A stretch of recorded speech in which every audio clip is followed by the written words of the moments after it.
Well, it's a beautiful sunny morning here in western Wisconsin, and Dave and I are getting ready for the Wisconsin QSO party. Again. I think this is the third time we've actually done a mobile operation, and this year we're gonna do what we did last year, and actually just to take one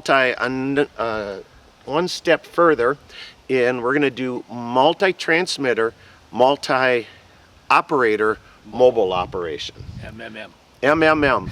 And Wisconsin's one of the few states that actually allows that category in their QSO party, which is kind of cool. Yeah. So I thought this year what we're going to do is kind of give you a breakdown of how we rig his truck for the QSO party, because we've kind of really refined things and come up with some innovative ways in which we can both operate without stepping on each other.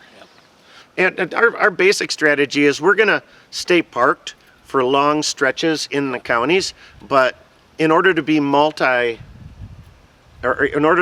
station, we have to be in at least 2 counties. Right. And we need to get at least a dozen contacts in each county. Yep. So we're going to hit 4 of them today. We're going to hit 4 counties, and we've got a route planned so that we can minimize our drive time, but be on the road long enough to at least rack up enough contacts within the county to activate it for the contest. Mm-hmm. And then we're going to park at a Parks on the Air entity and then just run for a couple 3 hours straight. Yep. And rack up the bulk of our contacts so that's where the multi-operator part really comes into play. Yeah, for a 7-hour contest, if things go right, we should only be driving for 40 minutes. We hope. Cross our fingers. Right. Cross our fingers. So this is going to be the mobile antenna, and then when we are stationary, Dave will be setting up an end-fed half-wave antenna, and I'll be using my vertical, the POTA Performer antenna. I'll focus on the 20-meter band. Dave will focus on the 40-meter band. So let's move inside the truck so you can see how the radios, the transceivers are set up for a multi-operator mobile operation.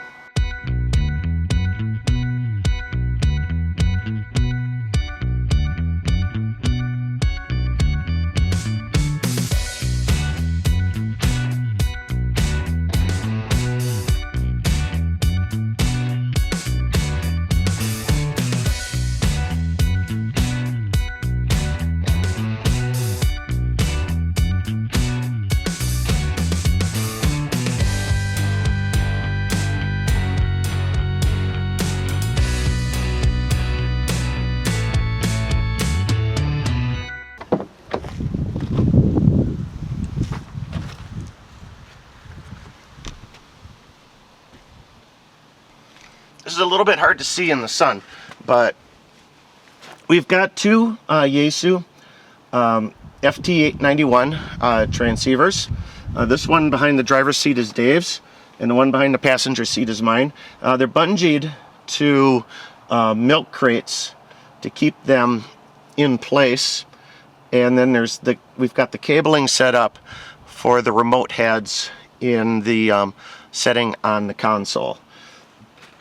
Now the key to good operation when we've got 2 transmitters in proximity, that what we found is to use not 1 but 2 line isolators each. So we got a coming out of the RF port in the transceiver, we've got a line isolator directly on the transceiver side. This is a 40-meter bandpass filter, and then this is the coax running to the antenna. I've got the same thing on mine. I've got an isolator, I've got a bandpass filter, and then the cable to the antenna.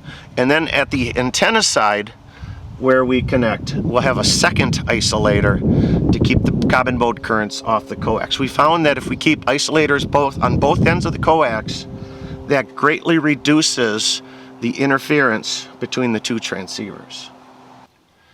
In the center between these 2 transceivers is a single battery. That's a 100 amp hour lithium iron phosphate battery. That lithium iron phosphate battery has enough capacity to run both of these transceivers for the entire 7-hour event at a I think we've got them both set at 50 watts each. We could actually, it would have enough power. We could run this at 100 watts if we so desire. 50 watts is plenty for us in this contest. We have no problem using it, using that power level and maintaining a good rate, a good score. So this is just a flat telco cable, but it's an RJ12, so it's got the six pins and not the 4 that you typically see with phone cable.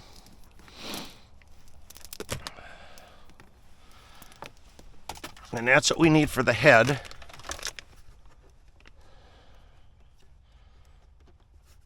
I can get the head off.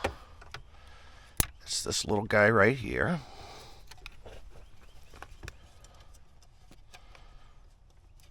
Come on.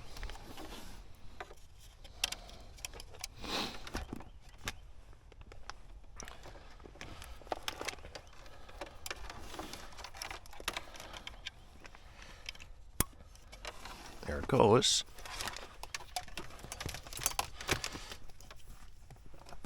See, I'm confident because I do the exact same thing with my FTM 400. You want me to lift your head up, or you want to get video? I want to get a little video of that. So, and then the second one, we know this is going to work because this is just an RJ45 extension cable.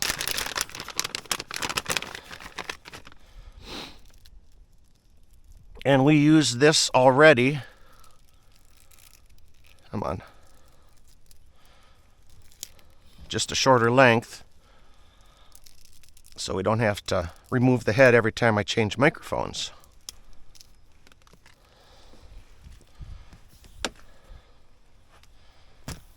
That one's a beast to get out of the radio.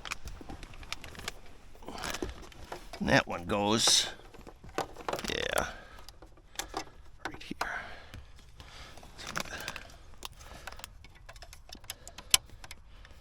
Come on. All right. And then we'll just hook the power up quick so we can test everything.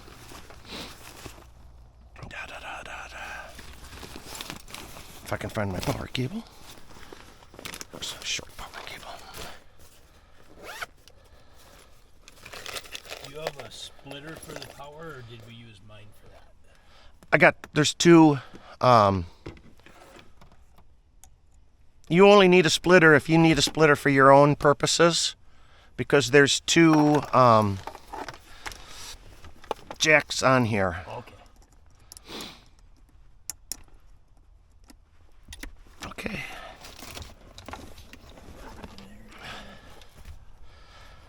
And then I'm gonna put these in my bag so I don't lose these parts.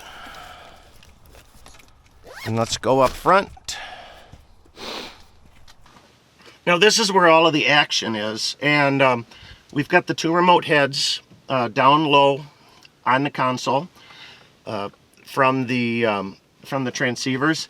Dave jerry-rigged a little board with a little L bracket, M5 bolt on the back to mount the heads there, so they're out of the way of the of two very important things. You know, the driver controls are out of the way, and they're also out of the way of the airbag zone. So consider that when you're mounting your control heads. But this is the first we've run a single head down here in previous contests, and it's worked well. And so this is the first time we've put both heads down below. So I think this is gonna.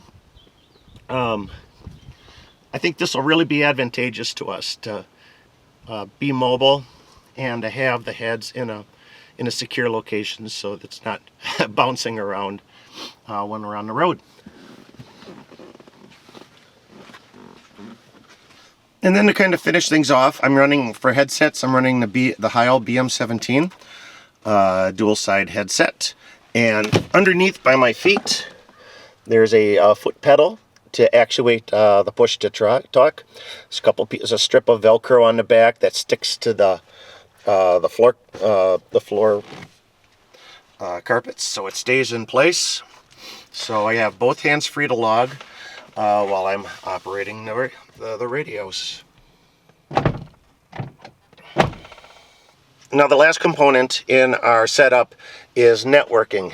Because we're going to be logging at the same time, we're running a networked logging application, the N1MM Plus log, and it easily networks between two computers. And in order to do that, I've got this small travel router, a GL iNet, and it's connected to a high capacity battery. So that battery will run that router all day. Dave also is bringing his jetpack, and we'll use this for internet connection on both computers. While we're operating, we're going to be running multi-operators assisted, so we can self-spot and things like that. But that travel router will give us both, networking between the computers, internet connectivity, and all that. And that just sits in the back seat of the vehicle. So this is the mount that Dave created to hold both of our FT-891s on the console of his truck. Basically, it's just a couple of components. This is a piece of wood that was just sort of scribed and cut to fit into the console, so no specific dimensions. You're just that's something you're going to just have to figure out yourself. Yeah. And then a couple of angle brackets. He picked these up at the home improvement store.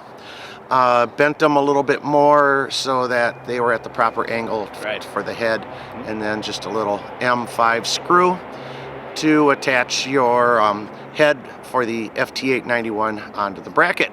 These held up really well. Yeah, they're very convenient. They're out of the way. Yeah. And it's nice. You can take the radio in and out pretty easily, pretty fast. Yep. But I leave mine pretty much in the truck all the time. Yeah. Yep. And now you can run two now.